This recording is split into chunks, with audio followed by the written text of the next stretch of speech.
Welcome to the Deep Impact Investing Podcast with Kimberly Griego-Kiel on behalf of Horizon Sustainable Financial Services.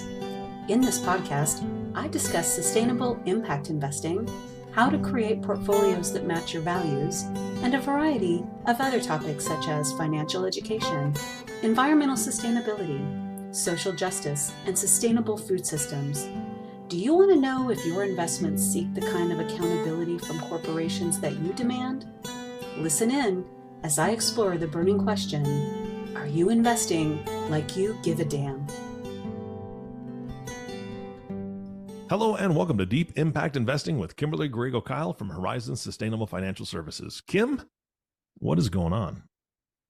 It's early, Eric. Normally, early on the West Coast. It is. Normally, we don't record this early in the morning, and I'm not a morning person, but I'm going to give it my all here. I love that. Yeah, we were already talking before. You're almost at like 90% of your normal energy, so we'll get you there.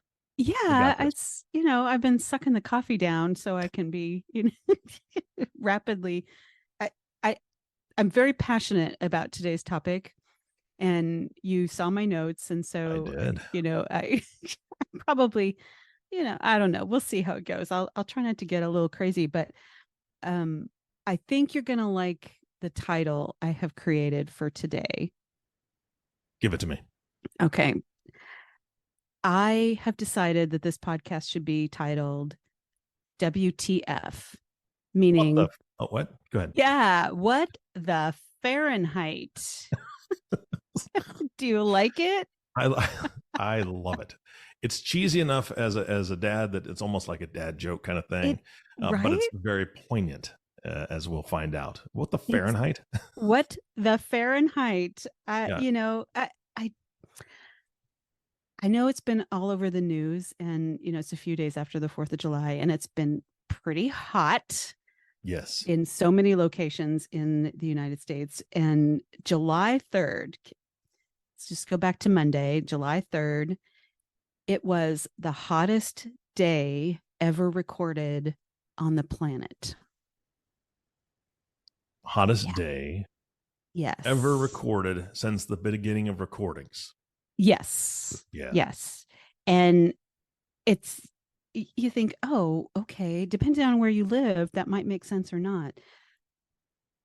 But really, I was like, what? How do we get the hottest day on the planet? What's happening here? Let me give you the statistic here.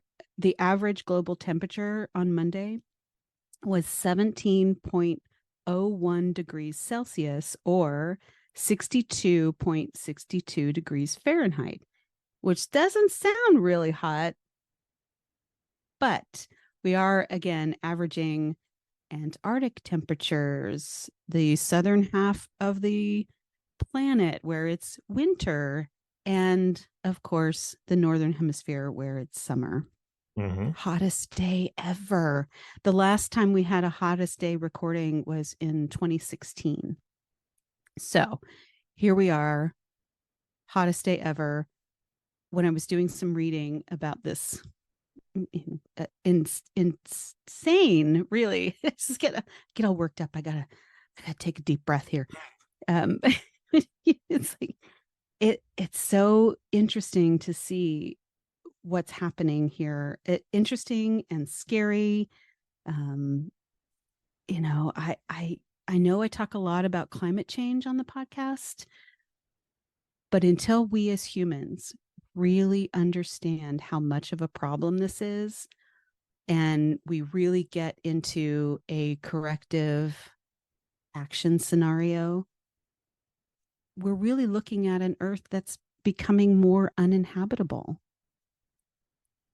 since probably the dinosaur times when they were hit by, a comet. That's actually funny you said that, because when you said that and I clarified, it's the hottest day ever since we started recording, because right. I was going to say the dinosaurs might have something to say about that, Kim, because it got if they could talk. Yes, you're right. It was pretty darn hot then, and here we. It's crazy.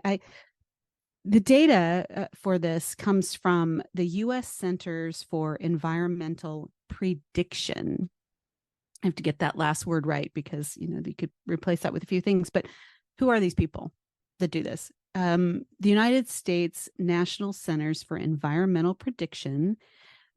It's part of NOAA. We all know who NOAA is. Mhm. And what they do is they measure and pass out this information about the national and global weather, water, climate issues, even space weather. I mean, I've never been to space, so I don't know what the weather situation is up there. But they really look at the forecasts and warnings here in the Pacific Northwest. We have been under a red flag warning for the last couple of days, which means we're going to be in the upper 90s with very low humidity and extremely high fire danger. Mm. Now, if you live in the south of the country, you're also feeling the oppressive heat, which has been happening. And this combination of El Nino and warming weather patterns, it's really throwing havoc into everything. And I was just thinking about it, and I think the Earth's in cardiac arrest. We have to save it. We're all just sort of watching it burn down, and I don't want to say everyone, because there are people doing a lot of really important work in this area, but too many people are just watching this happen. And I don't know if I'm not yelling loud enough, if the industry's not, pounding the drums, or, I don't know. What else can we do, Eric? What can we do to get people to pay attention? Well, here's the thing, Kim, this is something that I've thought about for a while. I wonder the same thing. Why aren't more people paying attention to it? You could easily say there is a side of the media that is, there's no such thing as global warming, or there's, the environmental crisis is not exactly what the left is saying it is. They're playing it up, so on and so forth. Let's erase all that narrative. Let's get rid of all the narratives and just look at some basic, simple things that you've already talked about on this podcast. There are a ton of areas in this country, in the world as well, that are in drought. Okay, so Right. if there's a lack of water, then we have a lack of crops in a lot of places. If there's a lack of water, we have lack of healthy drinking water for people, right? If there is, it doesn't matter why the temperature is going up, right? I mean, It just is. it is, right? Right. So let's just take it for what it is. Let's pretend for a moment it's not because of human beings increasing the global warming, right? Let's just say Right. it's not us. Let's just say it's a natural thing that has happened, cyclical, for millions of years. It just happens and it goes up For and the then it goes down. millennia. Yeah. Exactly, right? So let's just take the human equation out, and then let's look at the problem for what it is. We still have a water shortage. We still have issues that need to be addressed, taking the global warming piece out of it, right? Because Right. if we can do things to conserve water, if we can do things to conserve energy and not use as much and not burn as many things that obviously just pollutes the air, we know that part of it, then let's make some changes. Why does it have to be a left versus right issue or right versus left issue? How about it's a humanitarian issue that we want people not to suffer? Right. Eric, I love that you are my podcasting soul sister here. You are just like it makes you just as crazy as it makes me. I can hear it in your voice, and I don't know what to do. I feel like I want to get a nightly news segment on the TV, because people still watch television news. I don't, but some people do. Mm-hmm. And I want to title it W.T.F. Yeah. Or, as I said in the beginning, what the Fahrenheit. So my daily edition would go something like this. In today's W.T.F. top story, while heading from my home office somewhere over the river, through the woods, past fields of hay and grass, I came upon a newly sparked forest fire along the road that we were traveling to go to my mom's. And I'm serious. This happened yesterday. Man. It was most likely started by a passing automobile or someone throwing something out the window. When we say it's a red flag warning day, fire danger is high, high, high. And Rose and I were driving, and I was like, oh, is there a fire up there? And we get closer, and literally it's just burning along the side of the road. Yeah. And So it had just started because no one was there yet to take care of it. yeah, here's the crazy thing is that we had a very large fire down in Kansas not too long ago. That was, it's just grassland that was just burning. And here's how bad it is that farmers pray for rain. We're hoping for rain, and then rain comes, but guess what? It's so freaking dry. The grass is already so dry that when the thunderstorm comes and the lightning hits it before it can be drenched with water, the lightning starts the fire. Absolutely. And that's what happened. And so you think, oh, rain's coming. Great. We need this. Lightning hits super dry kindling, basically. And now you have a gigantic fire that goes for thousands of acres because the rain can't put it out. The rain's not there yet. It's just the lightning and thunder that's there currently. And it's almost always super windy at the same time. Exactly. It's crazy. We go back to the average temperature increase, the record we set on Monday, and these are not milestones we want to celebrate. Yeah, right. Honestly, we should all be terrified, and I'm scared. There is a gentleman from the Grantham Institute for Climate Change and the Environment named Frederick Otto. Clearly he's, from somewhere around Norway, Denmark, with the name like that. I guess I agree with him. And, he tells us that these rapidly rising temperatures are a death sentence for people and ecosystems. Wow. It is. It really is a death, it's a death sentence. And, I just keep coming back to this dumpster fire visual, and not just literal fire, but it's just a mess. And we need to bring our A game now, and we've got to put out the fire. We've got to deal with this head on. I mean, think about it.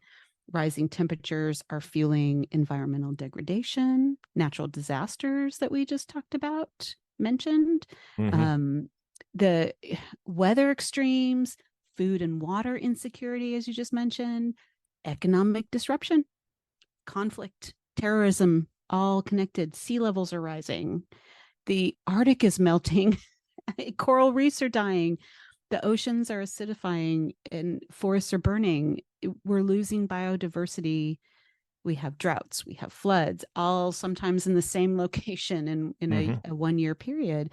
And a new one to me is, which apparently we're not talking enough about because I really didn't know much about this, but human health is declining because of the rise in temperatures. And it's not just heat-related deaths.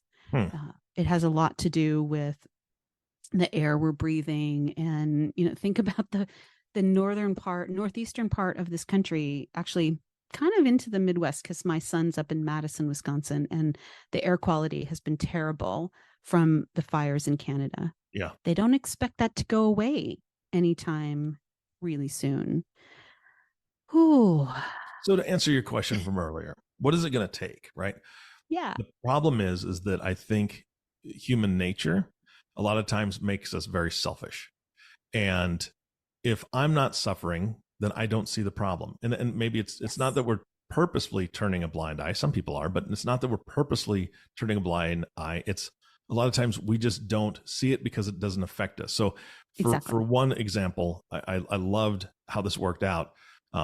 Not that I'm vindictive or anything, but there's a specific lake in Texas that was a very large lake, and the homes on the lake were owned by very, very, very wealthy people. Just a gorgeous place until they had to let water out of the lake to give to farmers because there was such a drought that this was a reservoir, and part of it being a reservoir is it has to be used certain times. But the lake has gone down so far that people's docks from their house, Sometimes the dock is on dry land and it's another 150 feet just to get to the water, which they can't use. So Right. now it's the rich people going, well, I can't get my boat in the water. So what am I Oh, right. supposed to do now? Oh, good God, what's happening with the environment? Oh. Okay. Yeah. That's the only time that somebody's going to care is when it affects them. It's not Right. that they can't get clean water to drink. They still open their tap. They still have drinking water, which many people around the planet don't. Right. But they don't see Exactly. that. It doesn't affect them. But once their boat can reach the water, Kim, what am I going to do? Oh no, we must pay Right. attention. Yeah, if we just talk about health for a second and not even our boats. Well, I don't have a boat, but Me neither. It's estimated that between 2030 and 2050, climate change is going to cause an additional roughly additional 250,000 deaths per year from malnutrition, malaria, diarrhea, heat extremes, and just the severe weather, droughts, floods, all of those things, weather related stuff. What are we going to do? What are we going to do? I want the listeners to Google UN Environmental Program facts about climate emergency. If you look at their website, you'll get some good information, and you will see that the Intergovernmental Panel on Climate Change was set up by the World Meteorological Organization and the United Nations to provide a more objective source of scientific information on climate change and what's happening. Back in 2013, they were doing their 5th assessment report, and of course, we know this, and we have to get this across to so many more people. Climate change is real. And we know it is specifically the result of human activities. There hasn't been a meteor that has struck the planet, causing it to burn down and kill all the dinosaurs again. What we know is that human activities are the main cause. The concentration of greenhouse gases in the Earth's atmosphere is directly linked to this average global temperature rise that we are seeing. And this is all based on scientific evidence. When we look at the concentration of greenhouse gas emissions, it's been steadily rising along with temperatures. We know that about 2/3 of greenhouse gases is carbon dioxide, primarily the product of burning fossil fuels. So who's doing that? Humans. It's not about the cows releasing methane when they pass gas, although, certainly a contributor, but 2/3 is greenhouse gas from carbon dioxide, and another 25% is from methane, the release of methane from burning natural gas. We know what we're doing, but we know it's hard for us to stop. So I don't know how much more you and I can jump around and yell WTF, what the Fahrenheit, but I'm sure going to do what I can to get more people's attention.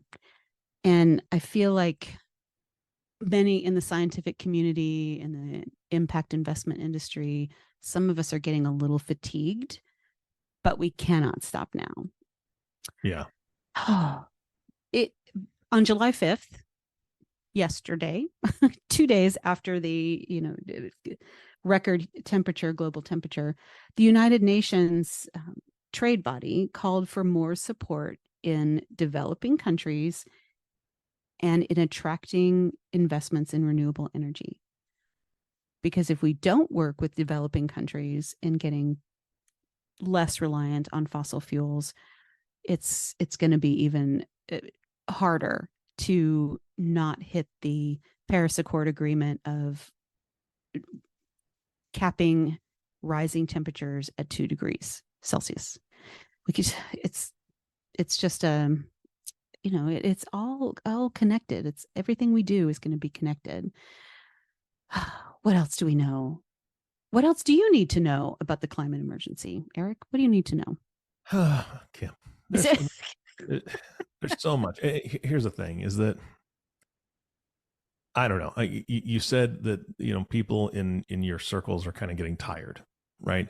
Mm, And it's exhausting. And it's not that we carry the burden alone. There's a lot of people that are looking at this, obviously a lot of smarter people than I am, but I just look at, what are the true solutions? The climate clock, I'm sure you're very familiar with. mm-hmm.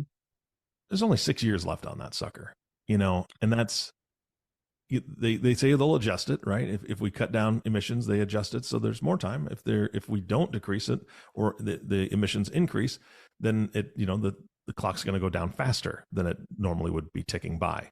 And you look at greenhouse emissions like you were talking about, and the top three are China, United States, and India. Right. And the United States comes in at number 2. So just speaking from our perspective, the fact that we're sandwiched between China and India, which they both have well over billions of people, Right. and the And United States doesn't, right? We're at 360 million or whatever the numbers are now.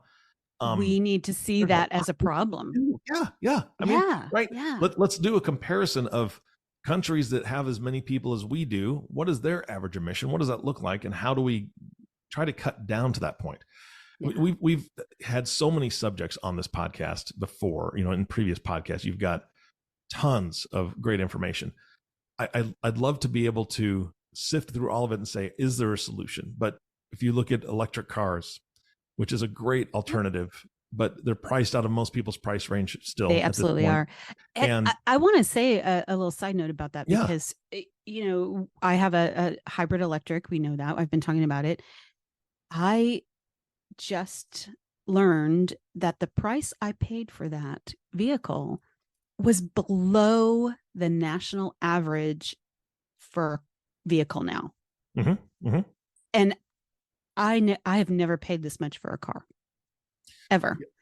well, and here's something that I find fascinating. I was looking. I think I told you I was looking for a bicycle. I need exercise, right?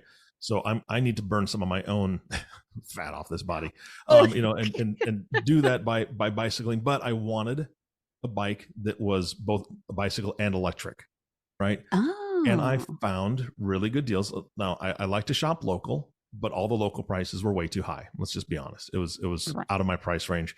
I was looking around $3,000 to $4,000 is what was locally here. I'm like, I can't spend That's a that money. lot. It's a Yeah. lot. And I was looking at regular mountain bikes that weren't electric, and boy, they're $4,000 to $16,000. I don't know what happened there. Now you can go to Walmart and you can pick up a mountain bike for $250. But is it going to support me in the activities I want to do? No. Anywho, let's just move on. The electric bike, Kim, I bought one. I'm so excited because it's a 21 speed mountain bike, so I get my exercise. I don't have to use the electricity at all. But this thing will go 40 miles on a charge if I'm using it. Wow. If I'm like full out just using the electric. And I don't mind sharing that the bike itself was $1,300. So for $1,300, I have, if I commuted, because I work from home, I don't commute, but if I commuted anywhere in an area that has bicycle lanes, I would be using 0 emissions. Yep. And of course, in my area in Nebraska, I could only really ride it half the year because wintertime is terrible for that. But there are options out there that we can help contribute and commit to riding to work every once in a while. I mean, we've talked about carpooling before. That's all things that have been in play for years and years and years, right? There are things we can do that are cheaper. So I was really excited about that. The bike having that large of a range, That's amazing. So, yeah. Yeah. So there's 2 more things I want to cover today. And one is, I want to go back to I don't want to talk about a problem without giving a few solutions. So I want to just talk about that.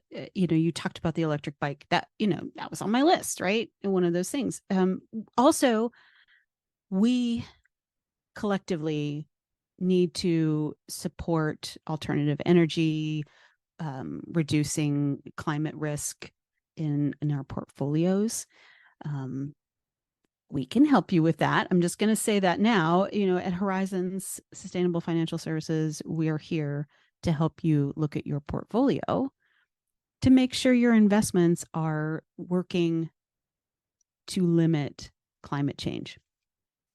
We also need to work with our governments and non-governmental organizations.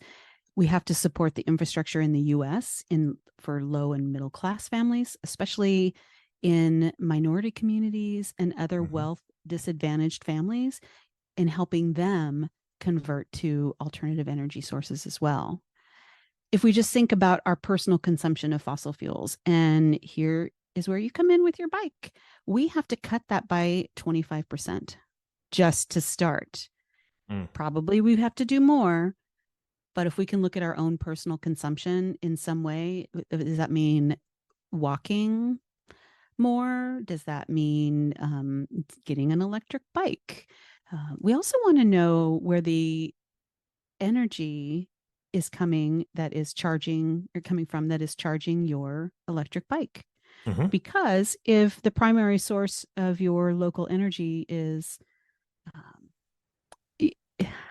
shall we say, other fossil fuel burning, is it coal, is it nuclear, those types of things, we want to make sure we're looking at that. Here's another thing with a little side story. When I was a kid, my dad used to say to me when I would complain about being cold, put on a sweater. And I swore when I grew up that I would set the temperature in my own home at whatever I wanted it to. Well, here I am. And I think, oh my gosh, my dad was probably right. I think he might have been being a little cheap, but in reality, we can all adjust our thermostats and do a lot of good. So in this summer, when it's hot, maybe if you have an air conditioner, set it to more like 74 degrees or, 75, whatever is comfortable for you. We had our house set at 74, and in the extreme heat we had yesterday, I actually got a little chilly. So, I thought, well, I'm going to adjust that a little bit. And in the winter, there's no reason why we can't adjust our thermostat down by 2 to 3 degrees. And as my dad would say, put on a sweater. Yeah. Right. When we look at greenhouse gas emissions, we know that they are directly the result of the extraction, the burning of fossil fuels, and these are all contributing to air pollution and our climate change problem. So I want to talk about, this is the last thing I want to cover here, is I want listeners to pay attention to what happens at COP28 in December. What is COP28? Thank you for asking, because I was going to explain that. So what does COP28 stand for? You might ask, and you did. So the COP28 is, COP, the COP part, is Conference of the Parties. And this is directly from Wikipedia, which I always find a little odd. So Conference of the Parties, which we know, and this is the 28th gathering of nations. And what they're doing is it's the Conference of Parties UN Framework Convention on Climate Change. So it's all about dealing with climate change issues. It's going to be held in Dubai this year, in the UAE. And a lot of people think, what? Why is it going to be in Dubai? Well, let me tell you, we know this is a oil producing nation, but there's a CEO of a major French oil and gas producer who is saying that international and national oil companies need to use this as an opportunity to bring something to the table. Oil companies need to be showing that they can set targets to reduce emissions. And if they're not at the table, how are they going to do that? We need to encourage them. So it's kind of an interesting dichotomy about having, the Conference of Parties on Climate Change, the 28th edition, in its early December of 2023 in an oil producing country. But hey, if we've got to do it, we got to do it. So let's work with them, not always against them, I guess is my thought. I am 100% for oil and gas companies setting targets as long as they're significant targets. Yeah. They're go ahead. No, I like that last part, significant targets, because they could, we'll do this, and just put out something just to, quote unquote, appease the audience. But bottom line is that they're truly not making any efforts, then, they're not going to make any changes. They're not going to care. So yeah, I like that last part.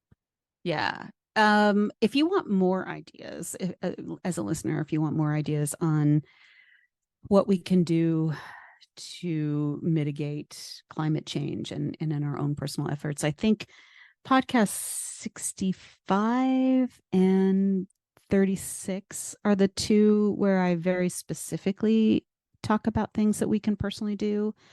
But honestly, I really do talk about mitigating climate change all the time.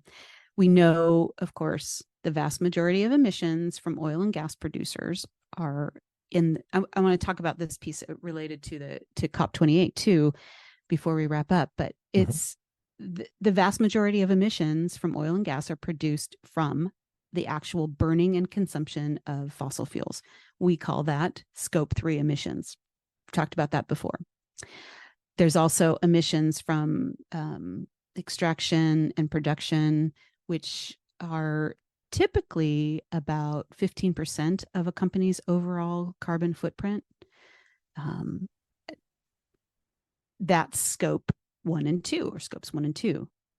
So 85% of emissions are scope 3, which are the ones we don't want to see. So we need to adjust that. Not only looking at oil and gas companies, but any other company we might be investing in or is in our community. On the other end of town here, there's a factory, and I see it, throwing stuff up, into the atmosphere. And I'm not sure what that is. I'd like to find out a little more about that. But those are their scope 3 emissions. And I want to look at ways to help reduce that. And we can do that with investing. We can put some pressure on some of these corporations to not only reduce their scope 1 and 2, which again is a smaller portion for almost any company, but looking at their scope 3.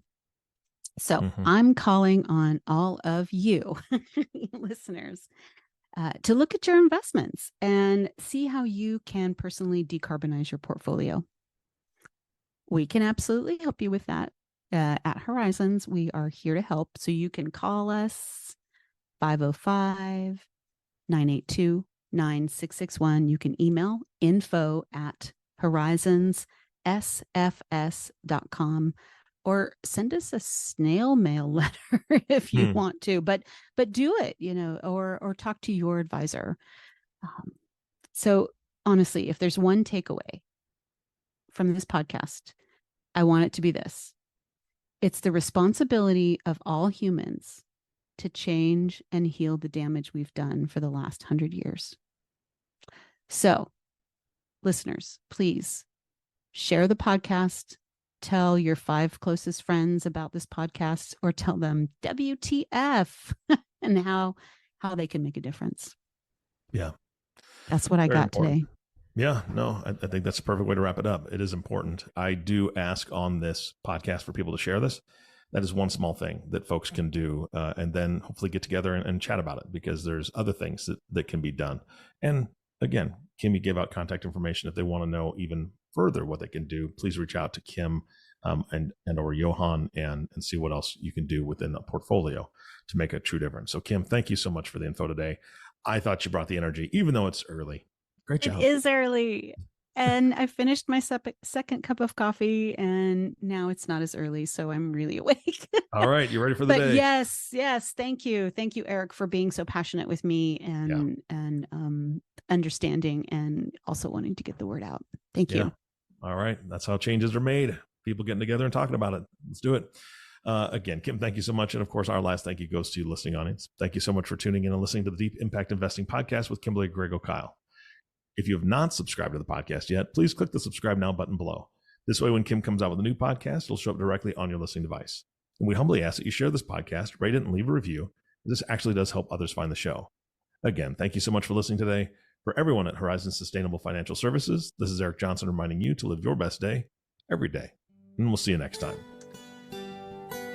Thank you for listening to Deep Impact Investing with Kimberly Griego-Kiel, the Sustainable, Responsible Impact Investing podcast, reminding you that it's time to invest like you give a damn.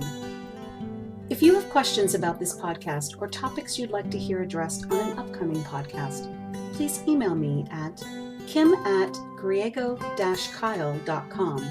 That's GRIEGO-KIEL.com. Or give Horizons a call at 505-982-9661 and be sure to ask for Johan Clausen. Don't forget to click the subscribe button to be notified when new episodes become available, and to share this podcast with colleagues, friends, and family. The companies I may speak about during the podcast are not recommendations for investment. Only you and your financial advisor can determine what the right investments are for you. Kimberly Griego-Kiel produces this podcast on behalf of Horizon Sustainable Financial Services. Horizon Sustainable Financial Services, Inc. is a registered investment advisor registered with the SEC. Horizon Sustainable Financial Services, Inc. and its financial professionals do not render tax or legal advice.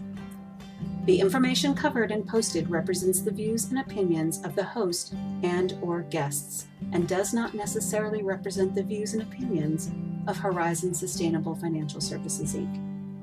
This content has been made available for informational and educational purposes only. This content is not intended to be a substitute for professional investing advice. Always seek the advice of your financial advisor or other qualified financial service providers with any questions you may have regarding your investment planning. None of this content may be used or duplicated without the express written agreement of the podcast host.